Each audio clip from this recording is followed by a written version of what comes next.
اپنے دل کو مضبوط بناؤ اور اللہ پر یقین کرو، وہ تمہاری ہر مشکل آسان کر دے گا۔ زندگی ایک کھیل ہے، جیتو گے تو کامیاب ہو جاؤ گے، ہار جاؤ گے تو سمجھدار بن جاؤ گے، لیکن کامیاب ہونے سے پہلے سمجھدار بننا ضروری ہے، یعنی جیتنے سے پہلے ہارنا ضروری ہے۔ آج کا سبق: زندگی جب کچھ دیتی ہے تو احسان نہیں کرتی، اور جب لیتی ہے تو لحاظ نہیں کرتی۔ حقیقی درد وہ ہے جو دوسروں کو درد میں دیکھ کر ملے، ورنہ اپنا درد تو جانور کو بھی محسوس ہوتا ہے۔ پریشانی کبھی بھی اتنی بڑی نہیں ہوتی جتنا ہم اسے بنا لیتے ہیں۔ کیا کبھی سنا ہے کہ اندھیرے نے سویرا نہیں ہونے دیا؟ اس کے در پہ سکون ملتا ہے، اس کی عبادت سے نور ملتا ہے۔ جو جھک گیا اللہ کے سجدے میں، اسے کچھ نہ کچھ ضرور ملتا ہے۔ ماں موت سے نہیں ڈرتی، اسے مرتے وقت یہ ڈر ہوتا ہے کہ اس دنیا میں اس کے بچوں کو اس جتنا پیار کوئی نہیں کرے گا۔ اگر چڑیوں میں اتحاد ہو جائے تو وہ شیر کی کھال اتار سکتی ہیں۔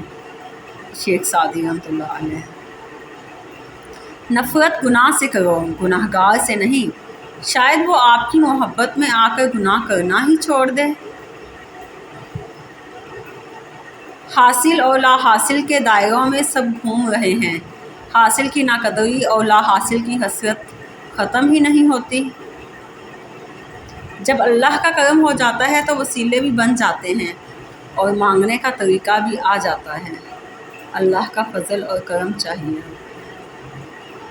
مشکل وقت میں ہمیشہ دعا مانگا کرو، کیونکہ جہاں انسان کا حوصلہ ختم ہوتا ہے وہاں سے اللہ پاک کی رحمت شروع ہوتی ہے۔ مولا علی علیہ السلام۔ یہ دنیا بھی کتنی عجیب ہے، ایماندار کو بے وقوف، بے ایمان کو عقل مند اور بے حیا کو خوبصورت کہتی ہے۔ مولا علی علیہ السلام۔ کبھی بھی کسی کو نیچی نظر سے مت دیکھو، کیونکہ تمہاری جو حیثیت ہے یہ تمہاری قابلیت نہیں بلکہ اللہ کا تم پر کرم ہے۔ کبھی کسی کو دکھ مت دو، کیونکہ معافی مانگ لینے پر بھی دل میں درد باقی رہتا ہے، جس طرح دیوار میں سے کیل نکالنے پر سوراخ باقی رہتا ہے۔ مولا علی علیہ السلام۔ ہر شخص کو راضی رکھنا منافق آدمی کا کام ہے۔ باضمیر باصور لوگوں سے اکثر لوگ ناراض اور ناخوش ہو جاتے ہیں۔ عورت اپنے رب سے قریب کس وقت ہوتی ہے؟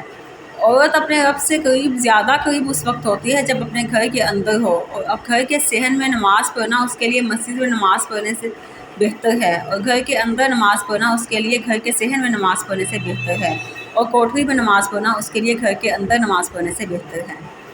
دوسروں کو سمجھانا مشکل ہو جائے تو خود کو سمجھا لینا بہتر ہوتا ہے۔ جب کوئی نہ سمجھ رہا ہو تب خاموش ہو جانا بہتر ہے، بحث باتوں کو بگاڑ دیتی ہے۔ مسلسل اہمیت دینے کے باوجود بھی اگر رشتے بے قدر اور بدمزاج رہیں تو کوئی ملامت نہیں، تب رہنے کی بہترین جگہ حدود ہے۔ اپنی اولاد کی بہترین تربیت کی فکر کرو، سہولتوں کی نہیں۔ پرندے اپنے بچوں کو پرواز کرنا سکھاتے ہیں، گھونسلے بنا کر نہیں دیتے۔ سفر کریں اور کسی کو نہیں بتائیں، سچی محبت کی کہانی بسر کریں اور کسی کو نہ بتائیں، خوشی سے رہیں اور کسی کو نہ بتائیں۔ لوگ خوبصورت چیزوں کو برباد کر دیتے ہیں۔ یہاں لوگ ویسے نہیں ہیں جیسے وہ اپنے سٹیٹس لگاتے ہیں۔